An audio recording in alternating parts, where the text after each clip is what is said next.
ডাল ডিম তো আমরা প্রায় একইভাবে রান্না করি, তো আজকে একটু অন্যরকমভাবে রান্না করব। তো প্রথমে আমি এখানে 2টা ডিম নেব। এখানে যেমন সদস্য ঠিক তেমন পরিমাণটাই নিতে হবে ডিমের। আমরা এখানে দুজন, তাই 2টা ডিম নিয়েছি। তো ডিম দুটো ফাটিয়ে ওতে হলুদ, লবণ, পেঁয়াজ কুচি ও কাঁচা ঝাল দিয়ে সুন্দর করে ফাটিয়ে নেব। ফাটানো হয়ে গেলে একটা কড়ার ভিতরে জল দেব, এবার একটা স্ট্যান্ড দিয়ে সেই ফাটানো ডিমের বাটিটা বসিয়ে দেব, দিয়ে একটা ঢাকনা দিয়ে সেদ্ধ হওয়ার জন্য রেখে দেব।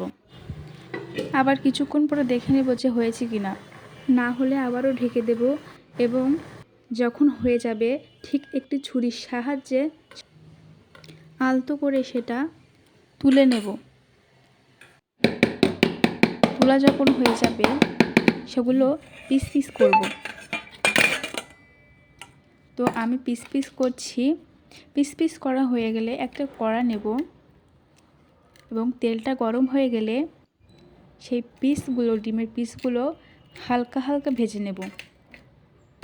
বেশি ভাজা যাবে না, হালকা করে ভেজে নিতে হবে। তো তারপর ভাজা হয়ে গেলে আমি ডাল নেব।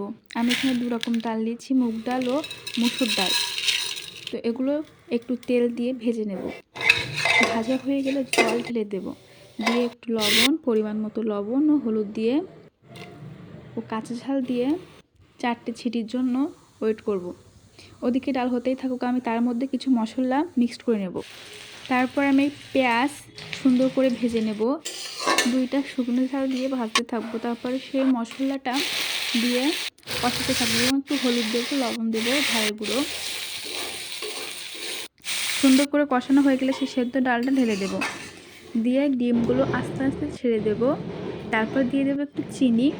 চিনি দেওয়া হয়ে গেলে একটু গরম মশলা দিয়ে দেব। তার 2 মিনিট পরে নামিয়ে ফেলবো আজকের এই ডাল ডিম রেসিপি। তো কেমন হয়েছে সবাই একবার বাড়িতে ট্রাই করবেন।